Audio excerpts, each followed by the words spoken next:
And with that, folks, once again, welcome to Shaping the Future of Food. We're so happy to have you here. I'm going to get things rolling. And as you're joining us here, go ahead and introduce yourself in the chat. We are so happy to have folks from all over the world joining us on the call. And just a couple of housekeeping notes for you. So while you're in the webinar today, we want you to participate. We want to hear from you.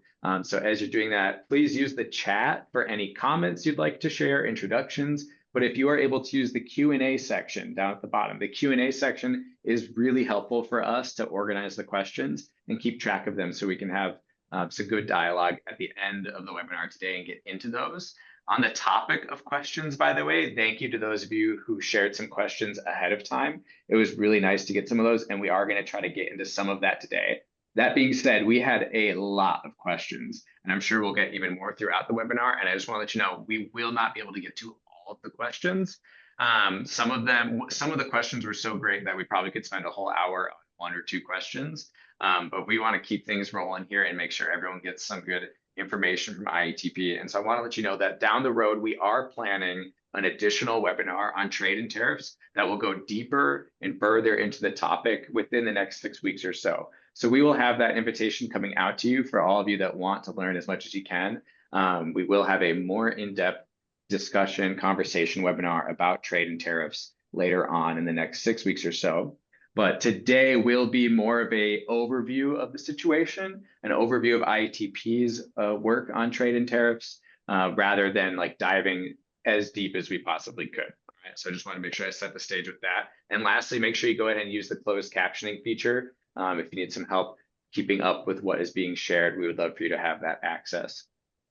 And so I'm going to introduce IATP a little bit more before I hand over the discussion to Sophia and Karen. And so thank you for coming to Shaping the Future of Food. For any of you who this is your first time, Shaping the Future of Food is our virtual webinar series at IATP, where we would like to give an introduction to IATP, the work we do, and begin getting into some of the details of our program areas.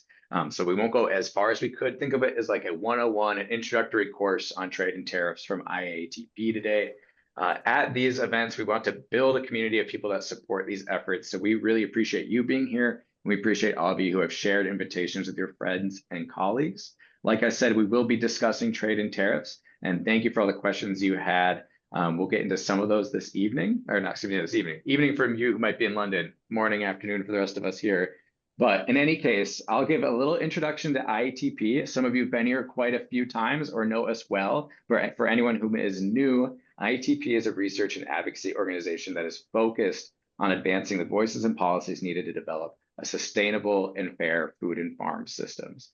We recognize that the current food and agriculture systems have been consolidated into big corporations with extractive practices, which we know are destructive to our environment, food system workers and farmers, and our communities. At IATP, we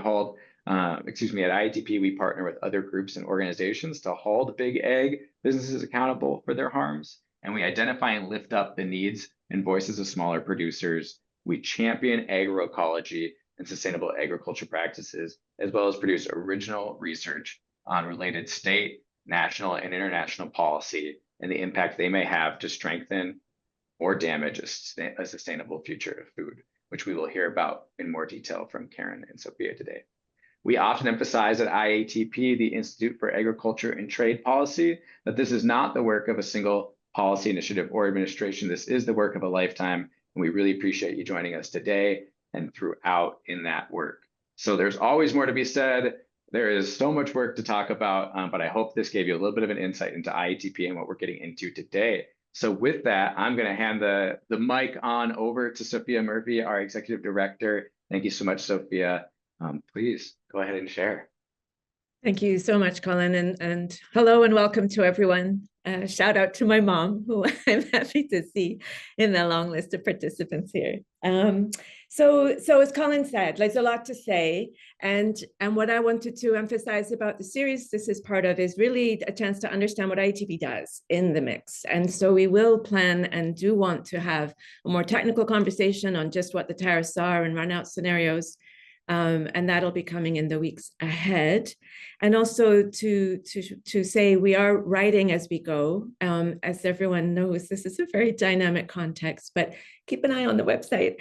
And we do have an Eyes on the Administration sort of hot link there. And you'll see just brief comments where we are trying to keep up with what's going on and to provide our thoughts on that.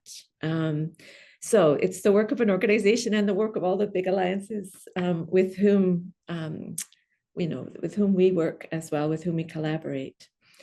So I just wanted to say, well, first, obviously, trade is in our DNA, in our name. And when Mark Ritchie founded the Institute we argue about it, 1986, 1987, we incorporated. There was a document called Crisis by Design that you'll see on the website that he co-authored with Kevin Ristow. And that was really creating an analysis of how trade policy was changing the basis, the sort of social contract between the government and the farmers in the United States. And what was kind of crucial for how IATP has then, gone on almost 40 years since, is that Mark first went abroad to meet other farmers and farm organizations to find out what they thought of this trade agenda. And so trade is part of what we do, and so is understanding how other people in other places are affected by what we're doing, and to be looking for common cause there. And I just want to underline that, because I think for a lot of us who work at IATP, that dimension of the work has been an important reason why we come and why we stay and work here, because we're interested in the local work and understanding what we do in Minnesota. And a lot of the past series have looked at that, but we're also really interested in understanding how neighbors are thinking. And I know Karen will talk a bit more about that. And then second, to say that we're kind of in an extraordinary moment in this administration in these last 2 months, where I think for a long time, a lot of us have sensed that our criticisms of neoliberal trade had been taking effect. And we had seen changes in the way the US government was articulating its economic interest and the role that trade might play in that, and an interest in building up again more domestic capacity, which we feel would be really great for food, especially, maybe as distinct from agricultural commodity more largely. And yet the kind of erasure of the system that we've seen, combined with the institutions that uphold them, leave us with almost a sense of vertigo about both, well, almost anything could be possible if this is possible, and at the same time, a fear about how you proceed when the normal way, if you like, or the way that had been normalized to deal with trade had been to have a negotiation with another country.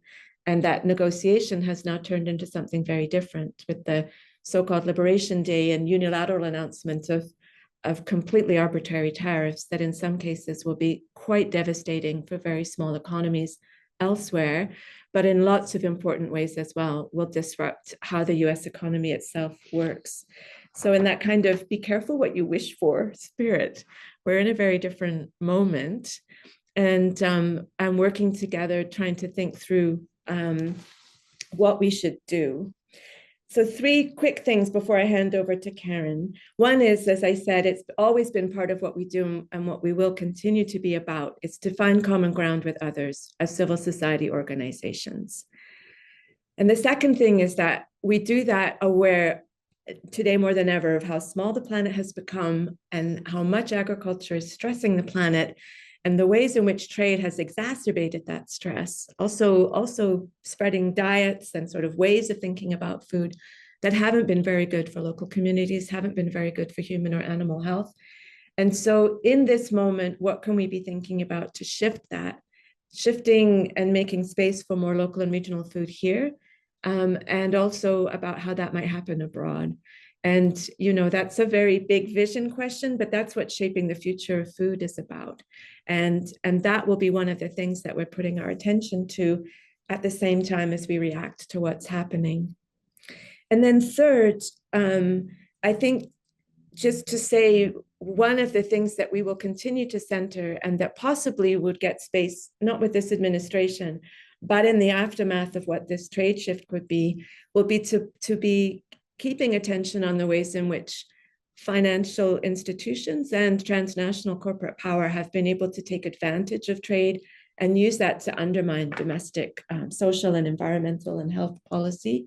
And how would we change that? And so IATP is part of a conversation with experts from about a dozen different countries around the world, meeting with the University of Bern as a kind of host to talk about what rules we need and rules to address concentrated market power, corporate power at the heart of that new trade treaty that we want to promote. So here on out for the next, probably from summer of 2025 to the following summer, I hope we'll be having a real conversation among civil society, academics, maybe some interested governments around what you do to build back a trade policy that won't allow that erosion of the domestic standards we hold to be so important.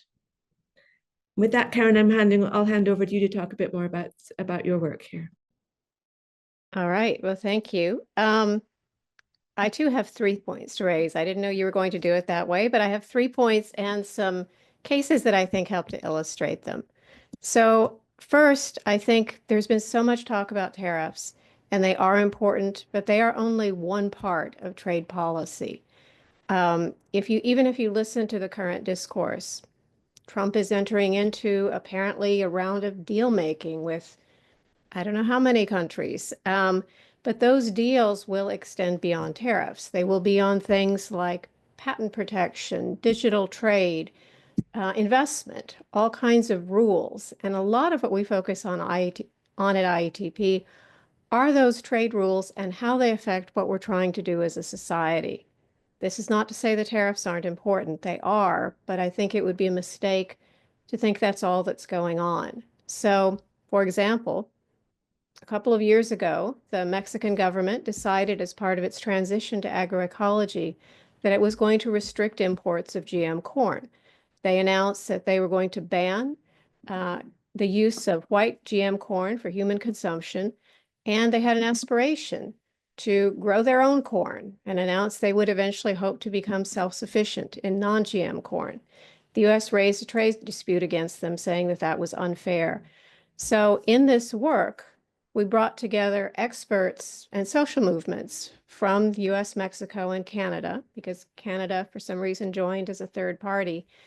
And we learned a lot. Groups brought in new science that needed to be developed, such as what happens when corn is such a central part of the diet. Those studies aren't out there yet. We looked at the rules, the existing rules that the 3 countries had agreed to, like that governments have a right to honor their commitments to indigenous people, even when they contradict the trade rules, which was very much the case here. So behind that dispute about market access were all of these rules. Now, in the end, in February, the panel ruled against Mexico, but on fairly narrow grounds. They say they need to do an adequate risk assessment, which I think they could do one day if they want to, and certainly the work continues. But the point is, there were the tariffs, there were the market access questions, but many things that went beyond that. Another issue we're focusing on now, also on these rules that are somewhat surprising that they're in the agreement. There are rules in the USMCA and most other trade agreements the U.S. has negotiated that require countries to sign on to UPOV 91, which is a treaty that on seeds that bans farmers from saving and sharing protected seeds. We need farmers to be innovating. We need small-scale farmers to be developing seed varieties that make sense in their particular situations. And this gets in the way. There have been campaigns all over the world, but I think not as much attention here in the US. So we'll be producing information on that and trying to think about how we could build interest in the US to push back on that kind of policy. So it's more than the tariffs. I would say, on the other hand, tariffs, especially in isolation, won't solve any economic problem, but they can be part of a solution. You may have heard Trump complain a few times about what he thinks are outrageous tariffs, 300% that Canada charges on US dairy exports. Now, there's some fact checking there because, in fact, nobody pays those 300%. Under the rules, there is a quota, an amount that US exporters can send to to Canada that don't get charged those tariffs. But in any case, in a formal way, they are there, and they are there because Canada has a supply management program. They have a careful program that balances supply and demand for dairy products at prices that are fair to farmers and consumers. The program has been around for decades. It's not perfect, but it has helped to keep farmers on the land. They don't have the same problems of overproduction that we have in the United States. And because herd sizes are smaller, they have lower greenhouse gas emissions. That program is geared towards the domestic market. There are some exports, but it's really not how it's oriented. But if you have a program like that and suddenly there's a flood of cheap imports from the US, say, it would be demolished. So the tariff is there to help protect the program as a sort of shield. This is something, there's a lot of interest among US groups in this kind of shield too. The US raised some trade disputes against Canada on this issue, and people in the National Farmers Union, National Family Farm Coalition, United Food and Commercial Workers, all stood by the idea that we should be learning from the Canadian experience rather than trying to demolish it. And the fact that even if you removed all of the tariffs, the Canadian market is simply not big enough to fix the problems of the US dairy sector.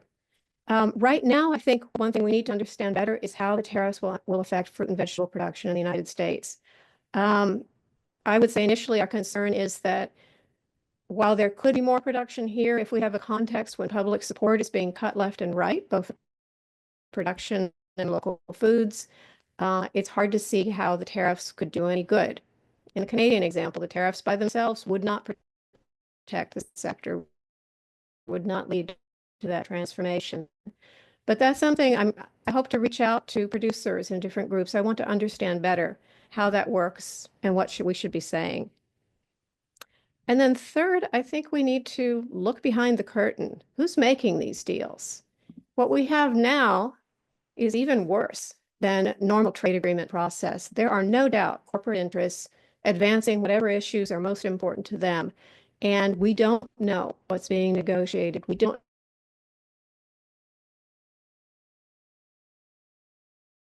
know if there will be any role for Congress.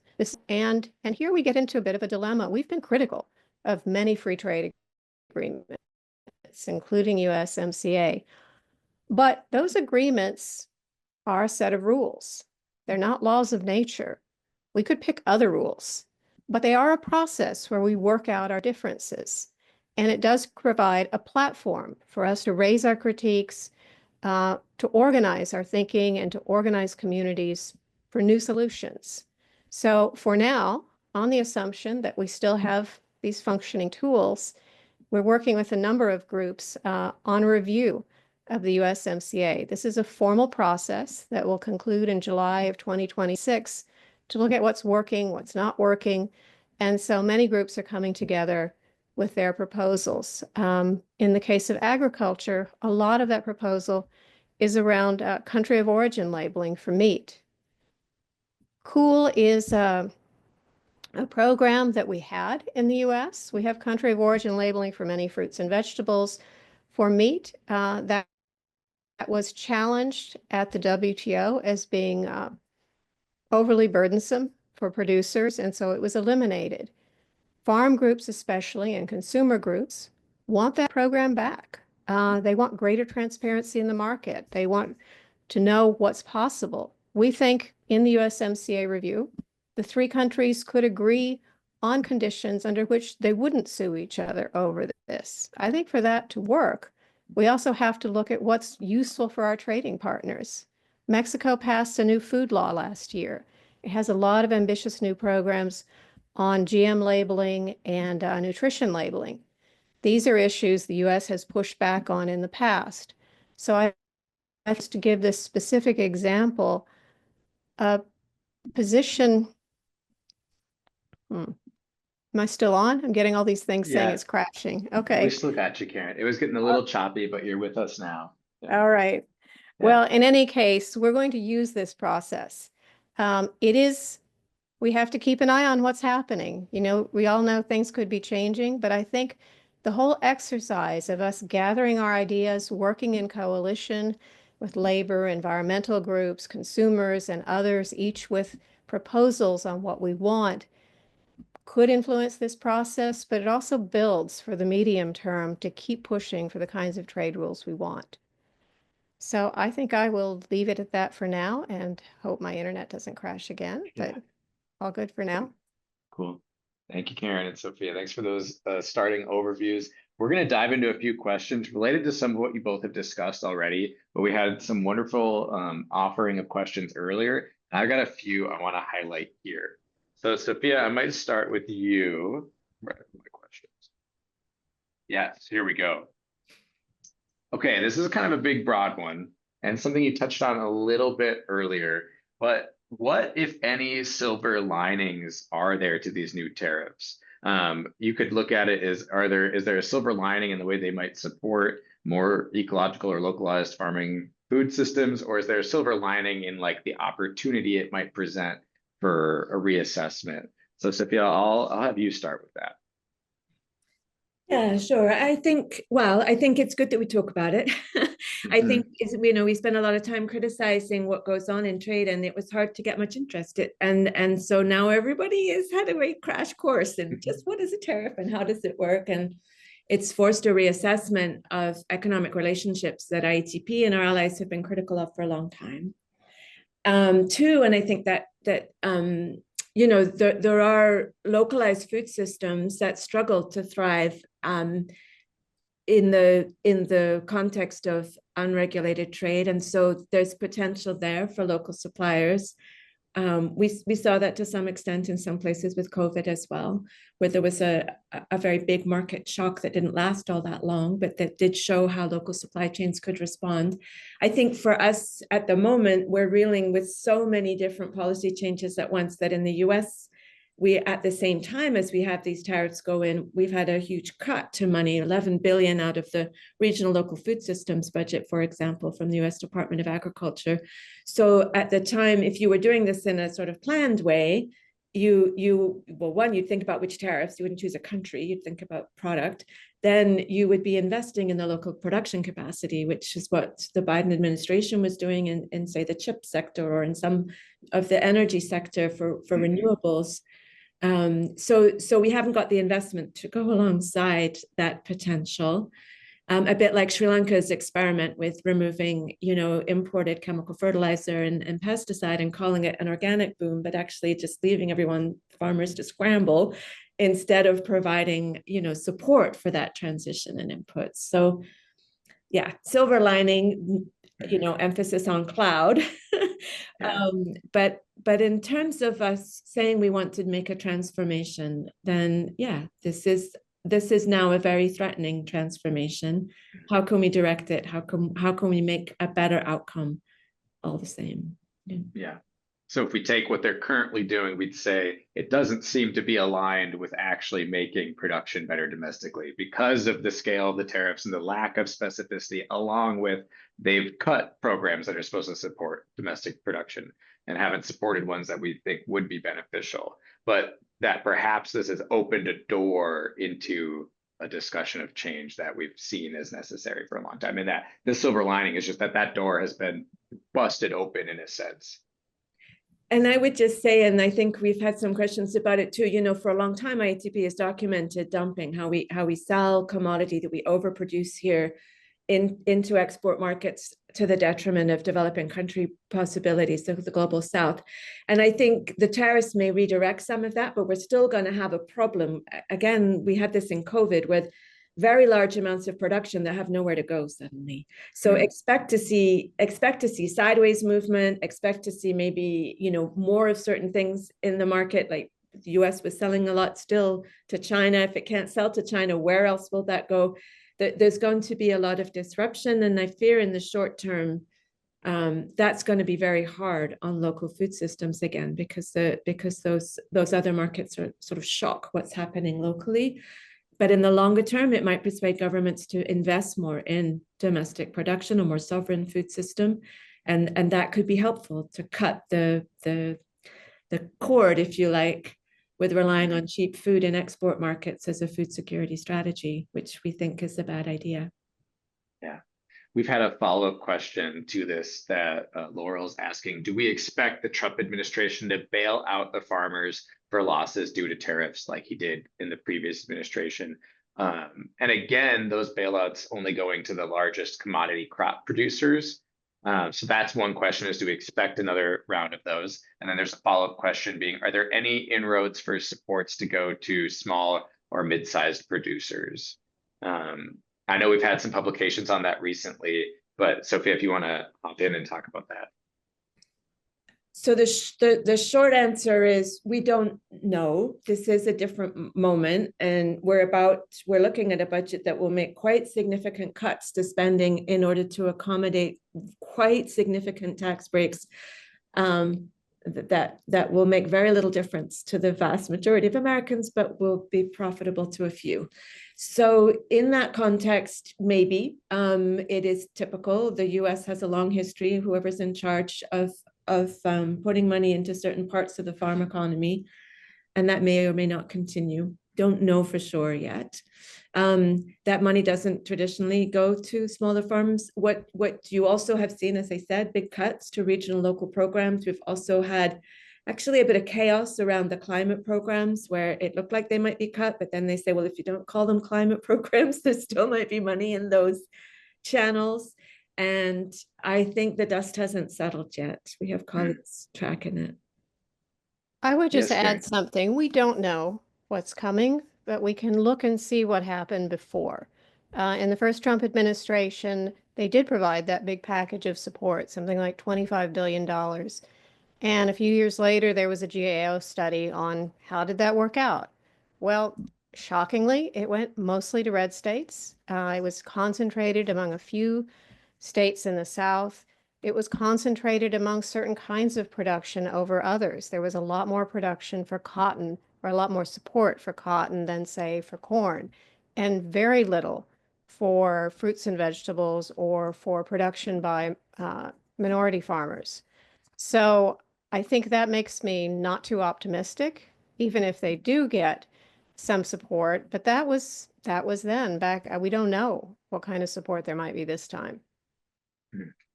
Yeah, thanks, Karen. Karen, a follow-up for you would be, and again, you touched on this a little bit earlier, and it's been kind of walked around some, but if we were taking tariff strategy, or yeah, I suppose you can use the tariff specifically to increase domestic production, fair prices, or to incentivize agriculture to be done in a more environmentally friendly way, what would be the tariff strategy or the tariff related strategy to advance an agenda that wants to see fairer prices, that wants to see more agroecological practices, if you don't mind? I think that, I come back to the Canadian example because it's been working for a long time. And I think what's important about that is both it's been working, and they have this solid foundation of policies that are sheltered by these specific tariffs that with some negotiated exceptions. I think the risk would be if you generalize it. If you say it's all fruits and vegetables, no matter if it's, I don't know, imported, something quinoa or something that we don't grow here, or if there are tariffs without that kind of support. I think, for years at the WTO, developing countries were arguing for special tariff protection, sort of a variable tariff when prices fluctuated. There's a lot of technical work behind that. So I think there are possibilities, but I think the issue is the tariffs can be used in a limited way and be helpful. I think this kind of blanket approach is not going to be helpful.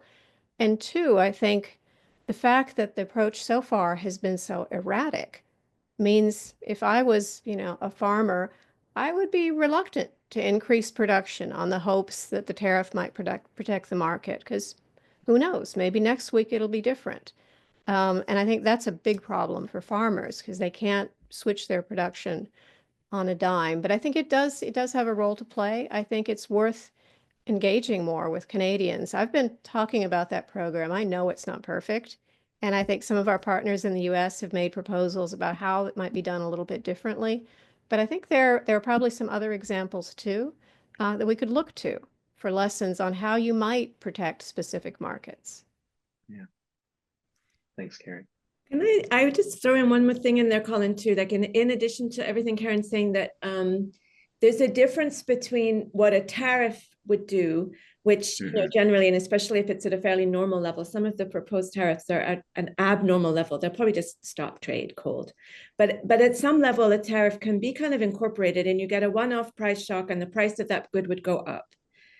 Then if you have threats of tariff, though, if the tariff is uncertain and you don't know if it's on one day and off the next, or if it might be, 10, 20, 30, 40%, you tend to see a loss of confidence more generally, and a loss of investment in the sector, and a reluctance for, lenders to lend money and businesses to expand, and consumers maybe to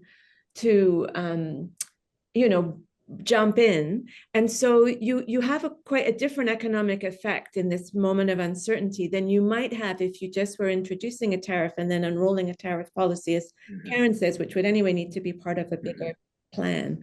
So I think that's one of the many things that makes this tricky, is that we're dealing with the threat of tariffs as much as we're dealing also with a significant increase in actual tariff.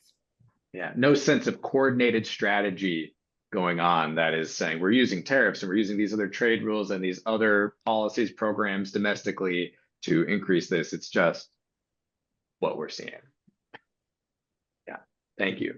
We have a really great question here about the WTO from Donald. And so, Sophia, I might ask you this, since you were talking a bit about rules-based trading earlier. The question goes, with the U.S. refusal to appoint its representative to the WTO Trade Arbitration Panel, is the age of rules-based world trading system dead, as well as the WTO?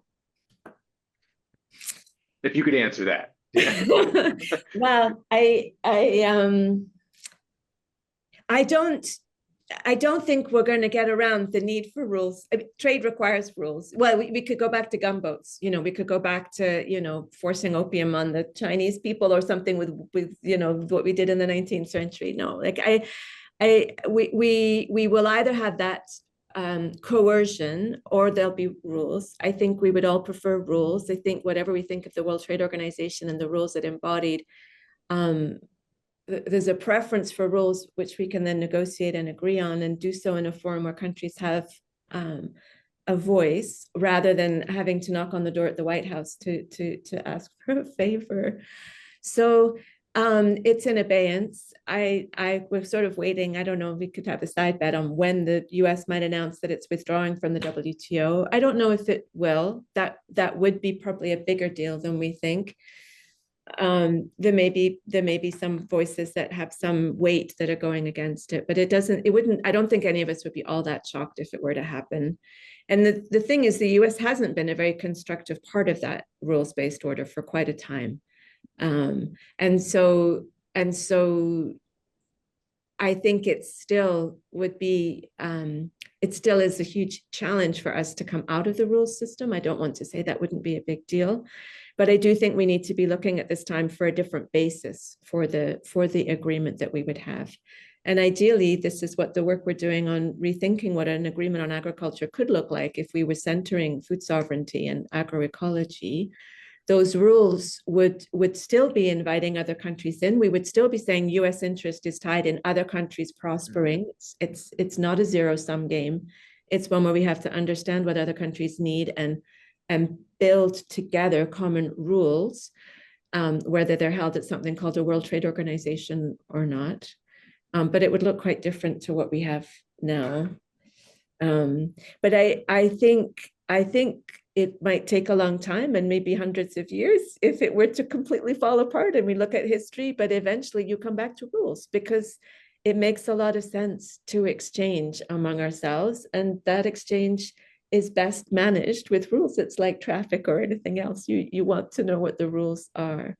So instinctively we'll create rules, and what we need to be protecting, I think, is the trust that makes trade work. And so what can we do to maintain trust or to rebuild trust will be one of the big challenges for us now. Thanks, Sophia. We've got a question from Antonio. It's a couple of them. I suppose I want to dig into the question here of, could this all be an opportunity to promote food sovereignty? And Karen, how do you feel about the question of this as an opportunity to promote food sovereignty? Well, I want to believe that.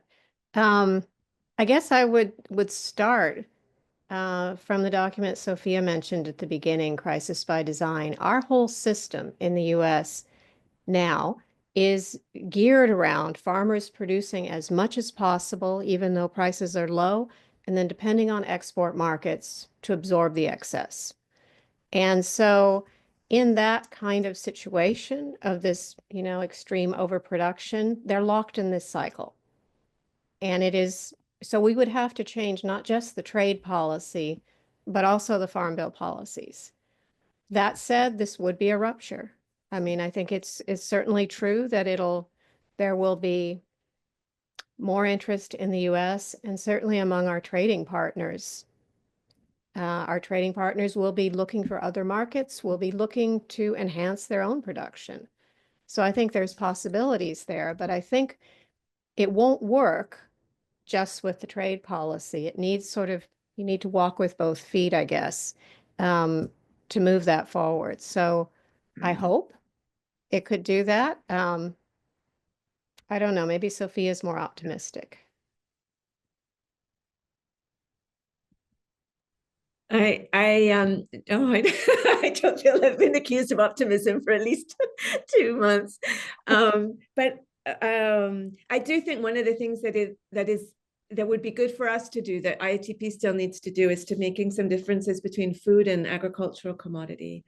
And one of the opportunities we maybe have is we don't actually grow that much food in the US relative to the ag commodities. So feed for animals, input stock for biofuels. And these are all, valuable crops that provide a living to many farmers, but they are not the same as food. And it could be that this is an opportunity to reset some of that, because we talk all the time about food when we're actually supporting and putting all of our money and investment as a nation into something that isn't really linked to food sovereignty. So I think at least there's a conversation that maybe is clearer now than it has been, to sort of show some of what we're saying and to highlight some of the challenges or problems with what has been proposed as solutions for farmers in just finding more export market. And hopefully reinforce this. One of the opportunities I'm excited about is that La Via Campesina, which is the global federation of food and farm and peasant movements around the world, has come back to trade and is talking about a new trade campaign and thinking about what principles they would have for a trade, for a rules-based order, back to that question. And they, of course, are championing food sovereignty. They hold that term at the core of what they stand for. So I think there's a lot of interest in this topic that maybe now, both for good and bad reasons, will get more airtime, even though we don't have decision makers, at least in this country, who will be receptive. I suspect Canada's having a different conversation about food sovereignty right now, and that's maybe Mexico, who has led the way in some ways on food sovereignty as well, will get impetus to keep those policies moving. Yeah, thanks. Given the context of what's going on in the way that the trade landscape for agriculture is getting totally disrupted in the US, the second part of Antonio's question that ties into a few other questions we've had here is, what likelihood is there that some larger farms would diversify to try to secure local markets? And so I think Antonio's perhaps getting at the idea of, would any of these large scale producers that are producing corn and soy in huge quantities, would there be an attempt, do you think, to pivot to more local actual food? Perhaps some of the stuff we might be importing from Mexico. I guess, Sophia, you seem like you're eager to hop on this one. No? Well, Karen, I'd love to hear from you too. I don't think it's easy. I think what we know is that it's not simple to move, corn and soy acres into, like, there's all kinds of issues that go into what will grow on your land, what equipment you need, what the bank is set up, all of the, one of our criticisms has been of farm programs that lock producers into particular crops instead of giving them a sense of the landscape and what it might make sense to grow there. So there's a very great deal more that needs to happen than simply a tariff shift for that to be possible. But I would like to think that this will be another blow to the argument that it just grow as much as you can and we'll find a market somewhere else. This is not a satisfactory answer from so many points of view, and this maybe makes that clear again. Meanwhile, there's a very big investment needed and kind of concerted effort, investment of time, energy, money, thought, if you want to see a transition of what's grown in the Midwest. Yeah. Karen, was there anything you'd like to add to that question and discussion? No, I think those are good issues. Yeah. We've got just time for, I think, one more question. Before we get to this last one, we've had some great questions from everyone, both ahead of the webinar and right now. And we will do a follow-up piece in the next 6 weeks, another webinar where we're going to really dive into trade and tariffs, and where we're going to take the questions we didn't get to here and try to expand on those. And I will also set up a follow-up with some of the material we've referenced today. This last one, I think, is a really important one for us to consider. It's from Robbie ahead of time. How will a trade war impact food prices and hunger levels globally? Perhaps you could reflect on what we were seeing happen in tariffs a week ago, where they were all over the place, and a broader trade war. I guess, Karen, how do you think it would affect food prices and hunger levels? Things as they are and things as they could be, or just the disruption, the uncertainty going on? I think there's two pieces to it. I think it's likely that tariffs would increase prices to consumers generally. But I think the other piece is price gouging. You know, those price increases could be absorbed along the supply chain or not. We know from our experience with COVID that sometimes even when prices don't have to go up so much, they do. So I think there's those two elements. I would expect it would mean prices would go up. And I think we need to develop better tools to push back when companies are raising prices, not just on food, but on other products as well. And maybe I'll just throw in that I think for the very poorest countries, probably more important has been the cut of very significant cuts to foreign development assistance, right? Removing USAID for all its flaws, but a very big amount of money has been taken out of systems that you know, I'm talking about people, you know, living in refugee camps, people who are really as food insecure as you could be.